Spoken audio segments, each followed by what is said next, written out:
Welcome to the No Experience Podcast, where two dudes wearing low-cost, pre-owned clothing are here to talk about anything and everything. I'm Ammar Al-Abdullah, and as always, I am joined by my co-host, Jared Hines, and today's topic is another storytime episode. We're going to get talking a little bit about some of the stories that I have from my time as a thrift store counter monkey.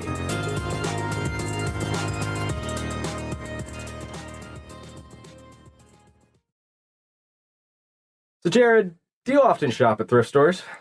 No, but when I do, I always get extravagantly strange pairs of pants. Oh, yeah. The pants, the shirts, everything about thrift stores is like entering an entirely new dimension where all the floors smell vaguely like piss, the bathrooms are in utter disarray, and all the clothing kind of fire, to be honest. Straight up. Yeah. I love me some granny clothes, you know what I'm saying? Oh, hell yeah. So, a bit of context for the stories you guys will be hearing today. When I was but a young lad, no bigger than a crouton, at 17 years old, I was working at a little place called Savers Community Thrift Store, which is a subsidiary of a much larger chain of thrift stores. They go by Savers, they go by Value Village, they got different names depending on where you go. But I got some weird stories, because the average clientele in a thrift store, there's some fine, interesting characters that come through there, let me tell you. So let's get into it. First of all, Jared, you got any questions for me about what it's like to work in a thrift store? Yeah, why'd you do that to yourself? That's an excellent question. I knew that I loved to shop at thrift stores, which I decided meant that I would also love to work at one, because I'm kind of an idiot that way.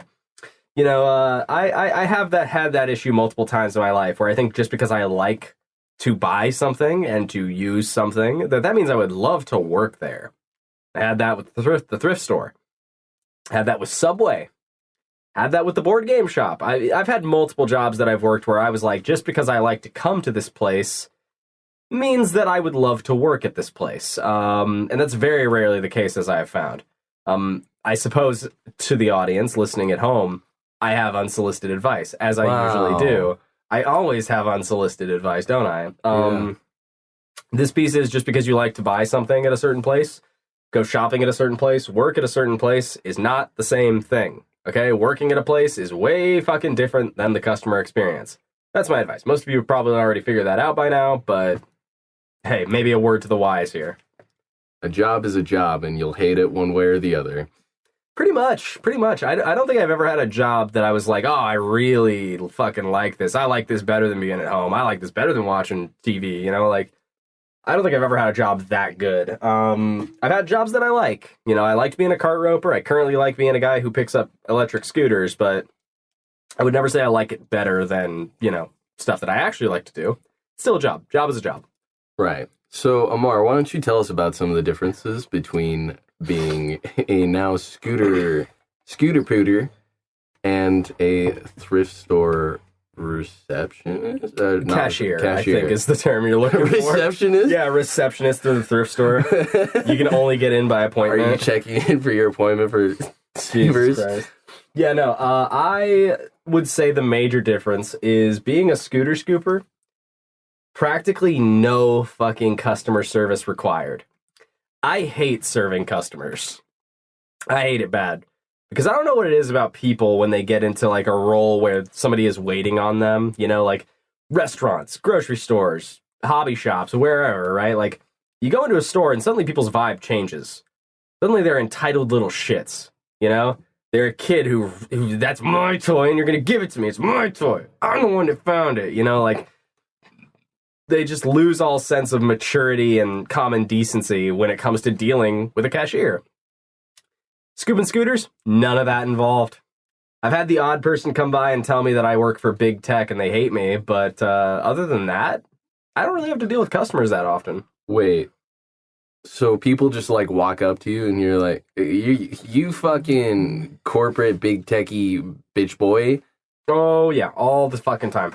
I one time had a dude come by on a skateboard looking like a skinhead, and he comes by and he sees that I'm picking up the scooters, that I'm putting out freshly charged ones, and he's like, oh, so you're the guy who puts the scooters out? And I'm like, yep, that's me. And he's like, no, why do you do that? And I'm like, to get a paycheck. What the fuck you think I do it for? And he's like, haha, well, you know what else gets a paycheck? Your mama when she's sucking on my cock, haha. And I was like, damn, you got me, man. A real great fucking punch there. Rage against the machine, buddy. Like, I don't know what to fucking tell you. Like, people just hate the scooters for some reason. To an unreasonable degree. That was an interesting and slightly upsetting story. Why don't you tell us some about the thrift store? Yeah. The thing we came here to talk about.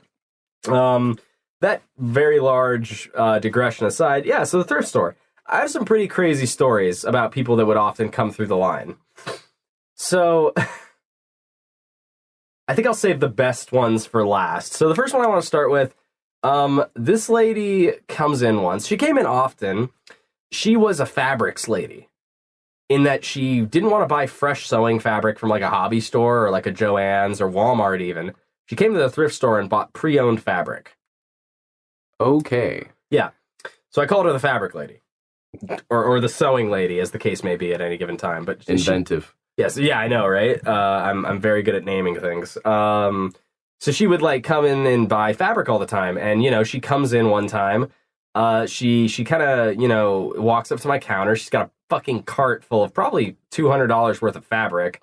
She like looks at me, and I'm wearing a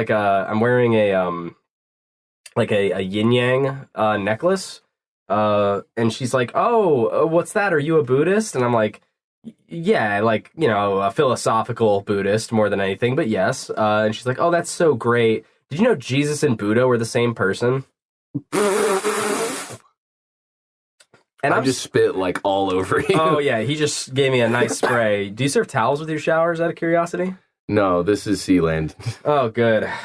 Yeah, so obviously, me being the gigantic prick I am at the time, decided that I was going to interrogate her deeply held belief that Jesus and Buddha were the same person. So I'm like, "Oh yeah? How do you figure?"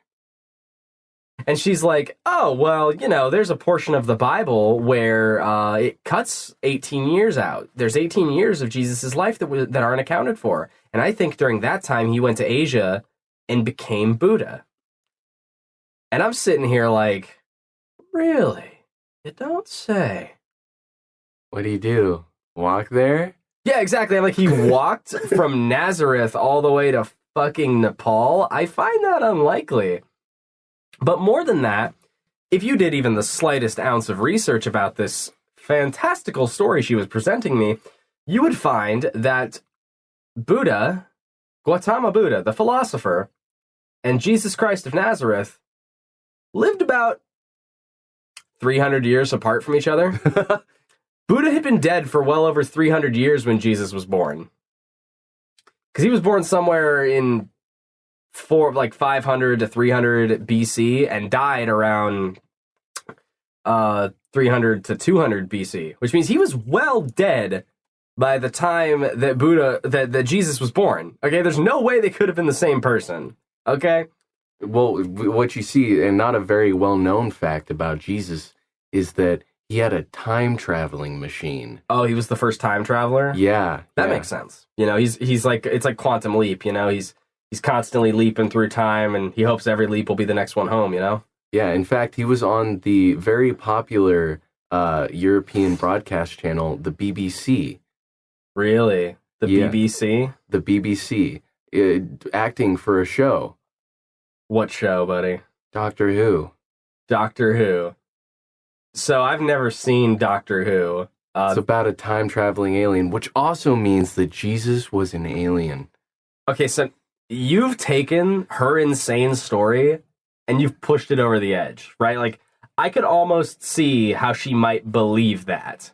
It's a dumb belief, but I could see how she might believe that because there are some teachings shared between Buddha and Jesus. They share some teachings. That's true. But what you just said is fucking ridiculous. And that makes you wrong. That makes me wrong. Yes. I'm the wrong guy. You're the wrong guy. Fair enough. If wrong is wrong, call me wrong. Right. So, missing 18 years in the Bible, and she thinks she thinks that Jesus is the Buddha. Yeah. And this lady was not like a young lady. She easily looked to be in about like her late 50s, early 60s. But she tells me, because she's buying more fabric. Like I said, she was buying $200 worth of fabric at least. And I'm like, what's the occasion? Why are you buying so much fabric?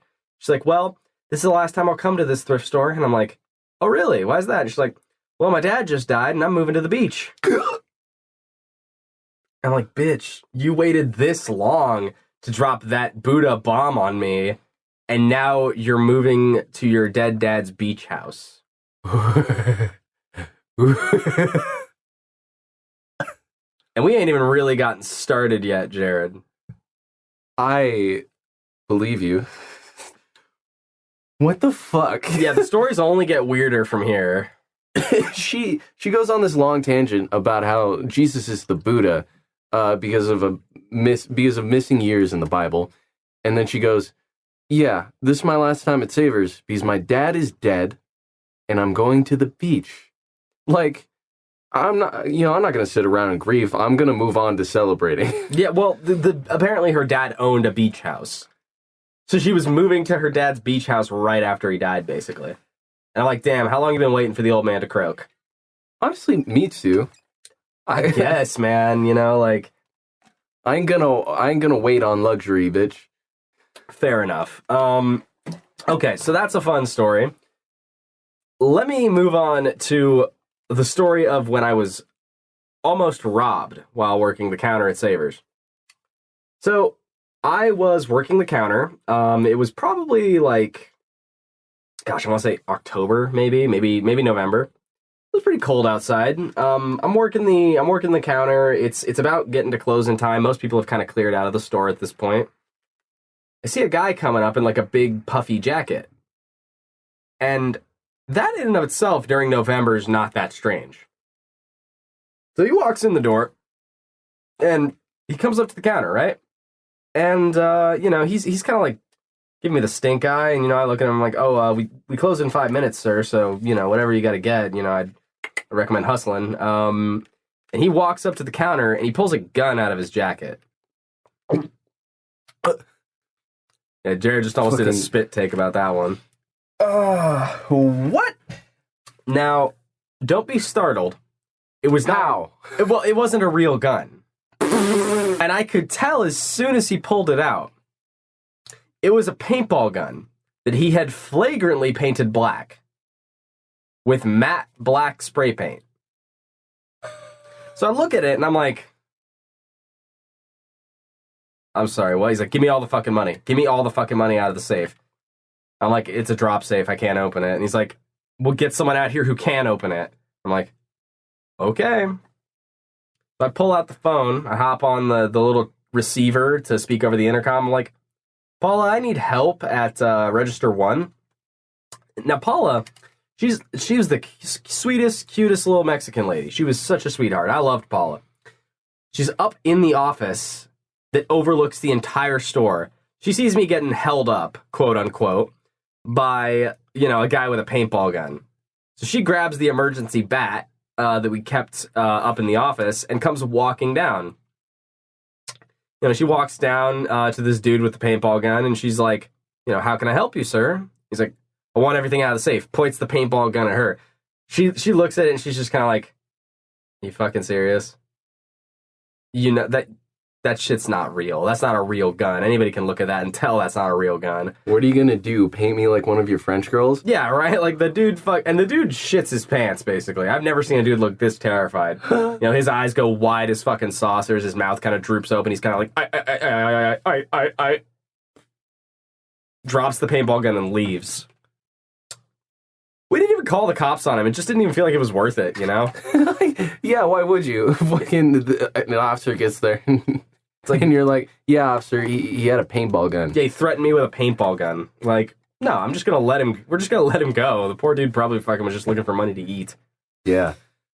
God, that was very quickly a very sad twist on that story.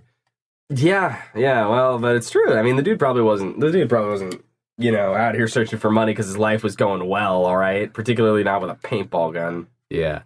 But you know what? Honestly, not one of the best plans I've seen for making money when you're homeless. No. If you're gonna do it, which you shouldn't, don't show up to a thrift store with a paintball gun. First of all, you're not gonna make very much money. I think the drop safe at most had like $200 in it, right? Like $200 for what's, an armed quote unquote robbery charge. It just ain't worth it, Find an alternative means of income, all right? Yeah. Going on a little tangent for a moment. So, here's the thing. I live in a certain city that people generally try not to go to if they can help it. And, I mean, there's good reason for it. I usually walk around with a pocket knife in my pocket. It's not a fun place, but you know what? While I'm walking around, I'm secretly hoping somebody will try me. Now, I feel the need for legal and perhaps moral reasons to mention the fact that I would never actually do this. I wouldn't. Jared, I don't know where you're going with this, but I'm on the edge of my fucking seat. But I want somebody to try and rob me for the pure opportunity that I could counter-rob them and ruin their day. I'm sorry. Jared, you're going to have to explain what fucking monkey-brained idea you're sending me right now. Look, I just want somebody to walk up with like a knife, right? And be like, give me all your money. And then I pull some straight up like Jackie Chan, kick that shit out of their hand and pull out my knife as bullshit and be like, no, you give me your money. Jared, how much of a martial artist are you? I'm not. Oh, you're not at all. See, here's the thing. Aside from that disclaimer, another reason why I wouldn't do it is because I know I would get fucked up. I would get shanked. I would die. Okay. But like, man, can you imagine? Yeah, I guess I can imagine. I can imagine any number of things, actually. That one doesn't feel particularly outlandish compared to some of the things I can imagine, but it still feels pretty fucking unlikely. The dude's gonna come and rob you. He's gonna probably rob you with a gun, a paintball gun, even. Which in the dark of, the city that you live in would not be outside the realm of possibility.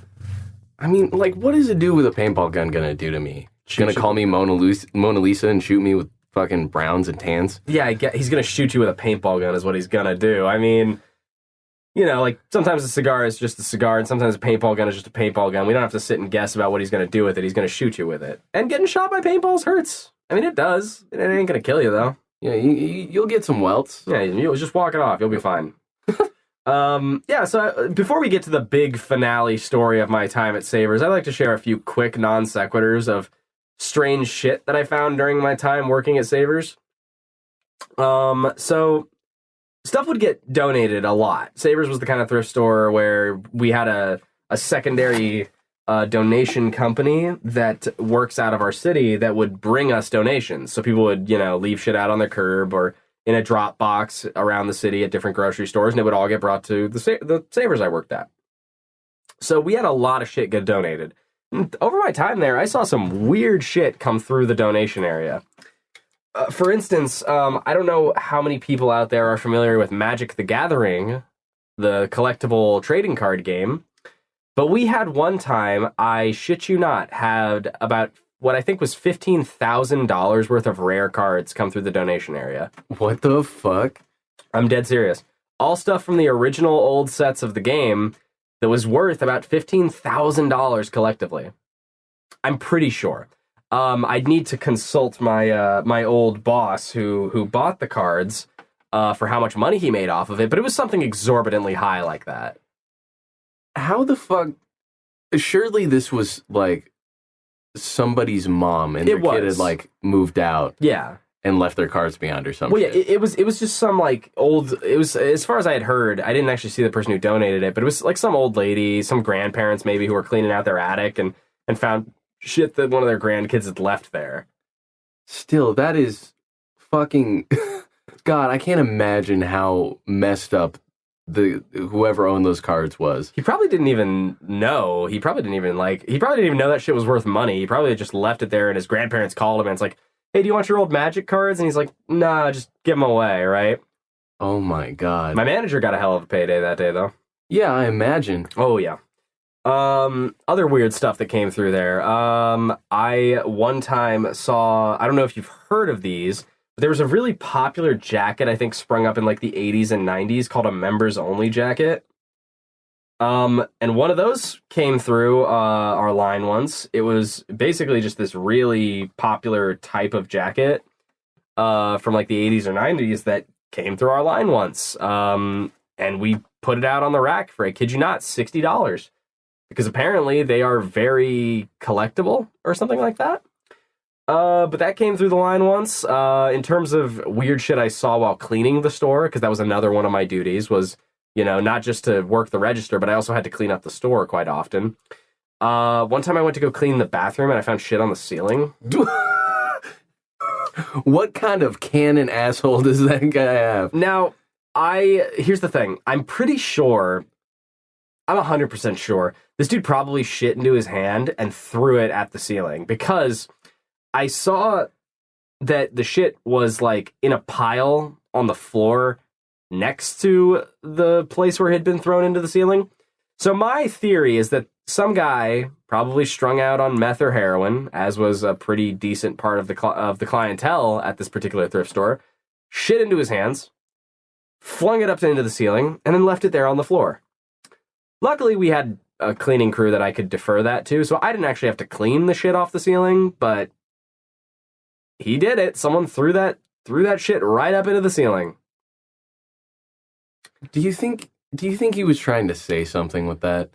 I can't tell you, man. Tweakers are weird. He might have been trying to say something, but I think he was probably just strung out on meth. So, who knows, right? Who gives a fuck? The healthcare system is fucked up. Swing. Yeah, it's like, classism is the base of all warfare, and he throws the shit up into the ceiling, you know?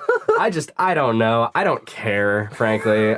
Shit, if you shit on the ceiling, I've got like 5 minutes till close. I don't have the shit to deal with this. yeah, right? So that's one fun thing. One last fun thing I found was one time I was cleaning up the luggage section, which we had for some reason, as if people are really going to go buy their luggage from a thrift store. Yeah, it's like you got to go on a business trip and take the most valuable shit you have. You definitely want to be carrying it in a fucking holy ass piece of, like, a suitcase that you found at a thrift store. Not likely. I don't fucking think so. It smells like mothballs and rat shit.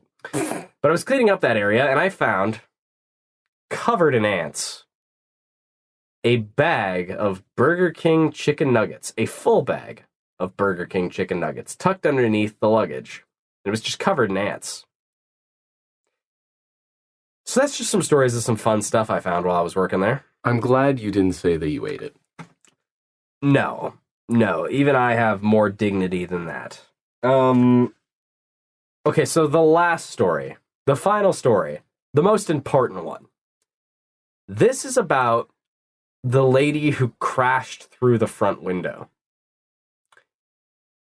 So one time, while I was working, again, around closing time, we closed at 11, so probably about 10:30, a lady comes in. And she grabs a cart and she starts filling the cart with shit. She just starts putting stuff into the cart as though she was going to make a big purchase. She walks the entire perimeter of the store, picking shit up out of different sections and throwing it into her cart. Comes up to the front counter. And I look at her and, you know, she had all of the standard things that would mark her as a meth head. You know, her skin was gaunt and yellow. Her teeth were like tan. You know, her eyes were bloodshot. She'd been like scratching herself, so her arms were like fucking all weird and fucked up looking. And I was like, this is a tweaker. I'm familiar with the type. I had seen plenty of them through my time working at the thrift store. So she comes up to the counter with this cart full of shit, pulls out her wallet, a cute little butterfly wallet, opens it up, and there's no money in it. No cards in it either. And she's like, hang on just a second. She goes outside, comes back, like goes to her car that's parked outside, comes back from her car with a wad of like, just not like folded cash, like just a wad of crumpled bills. And then she like leans against the window for a second and then just kind of falls over and smashes the glass and just hangs out down there. We had to call like the police about this one because we had to call 911 because we were like, bitch, she might be fucking hurt. Turns out she was fine. She wasn't hurt, but she had smashed out a small portion of the glass. That was fun. What the fuck? Yeah, that is probably the strangest thing, was that this lady who was coming up with a wad of crumpled bills that looked like it was all ones. It was not going to be enough to cover the amount of shit she was buying. But she's walking up with a crumpled wad of $1 bills and just smashes right through our door window. And I'm like, I'm not fixing that. I'm not sticking around while you guys clean that shit up. So I call my manager, on the pager. I'm like, dude, come here. Just fucking come here.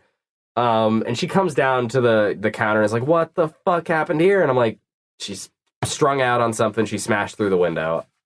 My shift is over. I'm going home. You deal with this. And I left my manager to deal with that. Frankly, a dick move on my part. I regret doing that. I probably should have stuck around and made sure the lady was okay.